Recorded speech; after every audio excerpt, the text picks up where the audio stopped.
there, it's Danielle Bernack from DanielleBernack.com, that lady on the internet who loves you. I want to share with you the power of good things. I have written about my good things jar before. I have a jar that is labeled good things.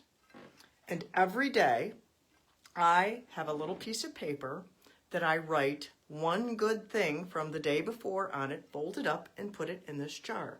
It's a habit I started back in 2017. And I did it for a whole year. And on New Year's Day of 2018, I dumped out all the contents of that jar and went through and read all of them. And that's so helpful, especially when you've had a hard year. Because every day you write something good down, anything. When I first started doing it, I actually wrote as many things as I could come up with. So a number of years, I have multiple things written on these pieces of paper.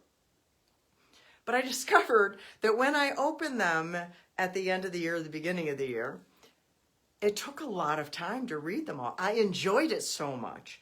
But I write generally one good thing on a piece of paper now. That's 365 good things that happened in 2022, in 2021, in 2020, in 2019, in 2018, and in 2017 when I first started it.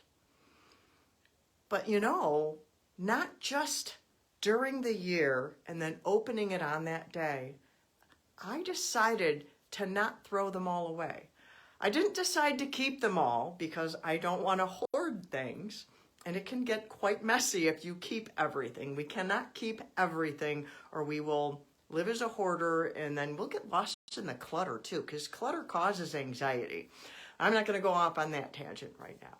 But I did go through them and save a few of them that really spoke to my heart.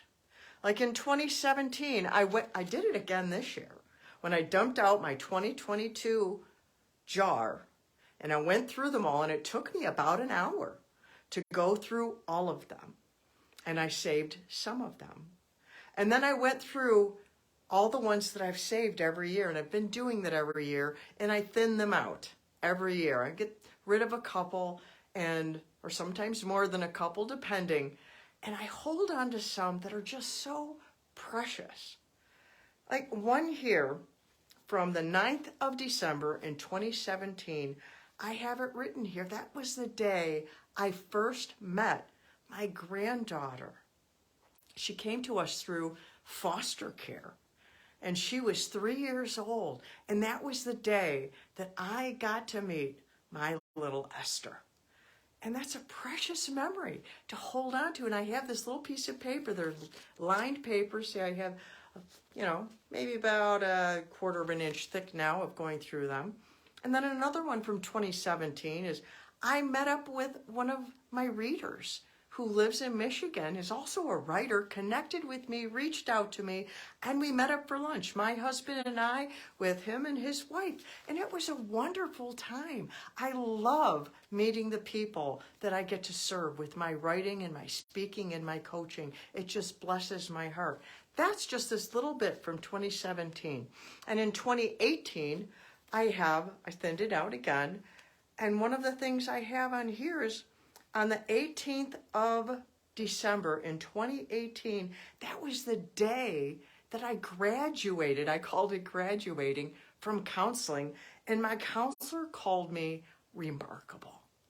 I have it written down fresh then. So I go through these and I read through them and I get refreshed by those good things that have happened. And in 2019, that was on the 20th of December. That's when Esther became ours forever, when the adoption was completed, and all these other wonderful things here too. And in 2020, oh my goodness, 2020 was such a hard year for so many people, everybody around the world, right? But on the 9th of May, my kids came over and I got hugs from them. It was Mother's Day. I had not been hugged by my children since before the shelter in place started in March. It had been over 2 months. And they came over and found a way to give me a hug and keep themselves safe and me safe also, because the pandemic was still raging. But they found a way, and I have documentation of that.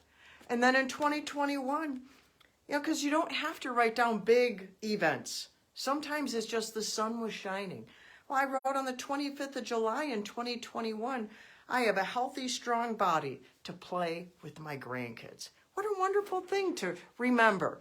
And in 2022, on the 6th of February, I accidentally happened to be on Zuba. That's a game on my iPad.